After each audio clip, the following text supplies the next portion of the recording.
and Studs! Ladies and gentlemen, start your engines! It is time to hear the high revving purr of the F1 engines, and most importantly, it's time to race. This is your humble announcer, Sprues and Studs, and today we will be finishing up the build and review of the LEGO set Mercedes AMG Project 1 and AMG F1 W12, specifically focusing on the AMG F1.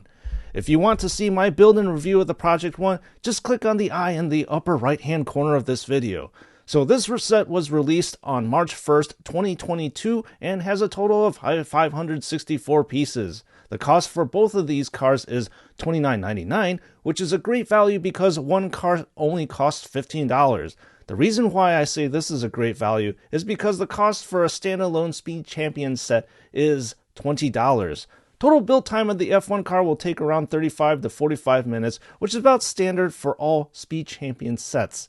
The build time of the Mercedes F1 is unfortunately hampered by the sheer amount of livery stickers that choke the entire body of the F1 car. Yes, I am complaining about the stickers. I know it's getting old. However, I have to mention these stickers because it really detracts from the essence of LEGO, which is building. Lining stickers up perfectly was something that I did not sign up for when stacking bricks together, but alas, they are a necessary evil, especially in the Speed Champions lineup.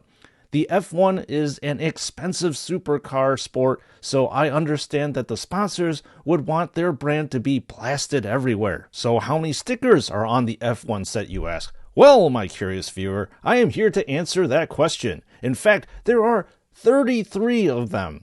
Stickers literally are choking the whole entire model to death. In fact, stickers may end up choking the intake for the engines, thereby cutting off precious oxygen to the engines so that the F1 car cannot even run. I know, that is an over-exaggeration, but that just goes to show you that F1 holds the dubious title of car set with the most stickers. When you open the box, there are 4 separate bags, 2 sticker sheets, and 2 instruction books that are on the inside. Bags 1 and 2 are the ones that you will use to build the F1 car, so that is what we're going to be talking about. As usual, and as you saw previously, you first build the minifigure, which comes with a regular hair element and a customary helmet LEGO accessory. The torso and the legs are printed and actually highly detailed. If you look at the race suit of Lewis Hamilton, who is currently the driver that pilots the Mercedes F1 car, you will see that the logos and sponsors are completely spot on. Then you move on to building the chassis of the car. This F1 car is unlike the rest of the Speed Champions build because you do not start off by using the provided ubiquitous large black LEGO element with a slightly depressed bottom. Nope, you will start off from complete scratch building the chassis. You will use extensive Technic elements to form the main chassis of the F1 car, especially connecting the various parts with pegs and holes.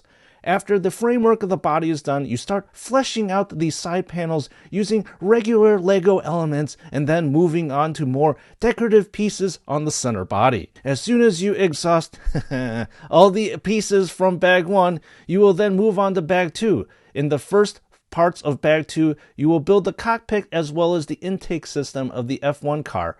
I really like how the intake system uses a pre-printed LEGO piece rather than a sticker. After that is done, you will piece together the prominent rear wing of the car, then move on giving to the life to the front end of the car by building the forward diffuser. Finally, you finish off the car by giving its legs so that it could dash across the finish line.